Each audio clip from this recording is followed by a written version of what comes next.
let's cover the hidden costs of home ownership that the media won't tell you. So first and foremost, let's talk about, the American dream of buying. So you want to own a home. Maybe you already do own a home and you want to buy another home. Well, let's talk about the hidden costs right off the bat, right off the start. And Melissa, I'm sure you can talk to some of these as well. We've got first and foremost, we got home inspections, appraisal, and closing costs. Yep.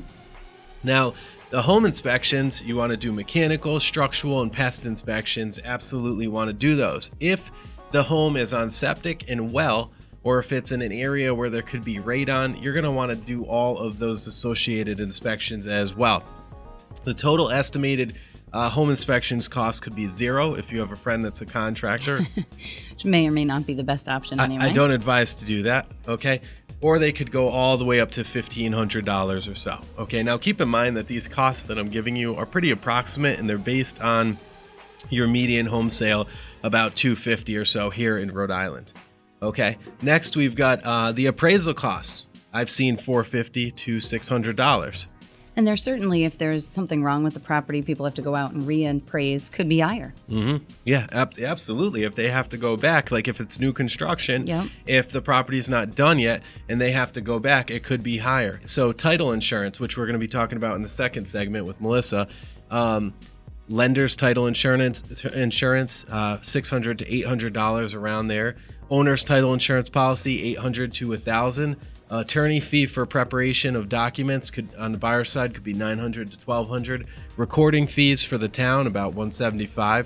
Homeowners insurance, $1,400. Escrow for property taxes, again around $250 median price. It could be $1,125. Fuel adjustments on oil or propane. Mortgage fees could be the processing fee, the prepaid interest, flood certification fee, the credit report that they pull. So the total for the closing costs could be between, $6,482 all the way up to $8,832.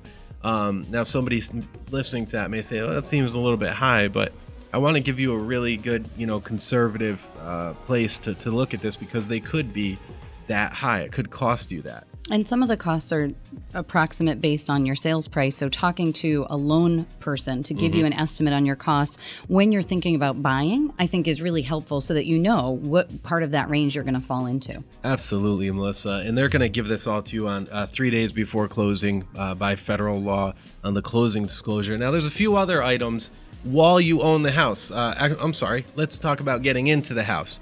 All right, moving. A professional moving company for your average about 1,500 square foot house could be around $2,000, depending give or take on your stuff.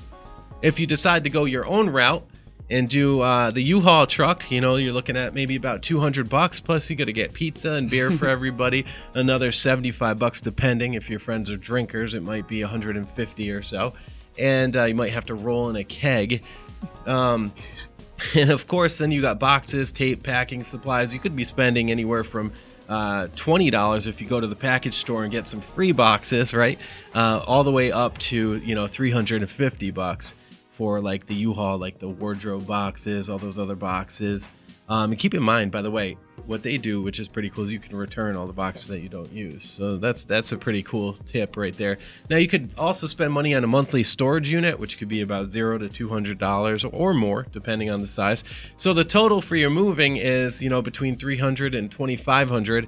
Now, let's talk about other associated costs when you own the home, when you're in the home. Sewage costs. If you have a septic, you got to pump that septic every 2 years or so, about $250. Your sewer bill quarterly, who knows? I mean, that could be $150, it could be $250, $300, depending on what you use. Your water costs, if you have a well, you have water treatment for wells, right? Yep. Lawn care, if you do it yourself, could cost you $500 or so a year, all the way up to around, $1,500 to $2,000 if you have somebody come in. Never mind if you want to start adding mulch and all these other things to enhance the appearance of the house. How about utilities? Heat and electric, again, this is based on a 1,500 square foot house. You're probably looking at, $2,500 a year for that. Pest control, $100 to $1,200 a year, depending on what you do. And, all together, you're looking at anywhere between $6,500 and $9,000 for all of that stuff. So there's one other thing that I want to bring up. A real big hidden cost of home ownership is equity and what that area that you're in now may look 5 or 10 years from now. So this would involve new construction. Okay. Now, what if the land that you're buying next to, if they're going to, if there's plans to be building something there that could, deflate your value. And that could be anything. You could be in a neighborhood and right next door, they could be building a high or a low end high rise. Okay, so depending on all of that, that could affect your home's value. And if you buy the biggest house in the neighborhood, you heard me say it before, don't always buy the biggest, best house in the neighborhood. That could totally affect your home's value.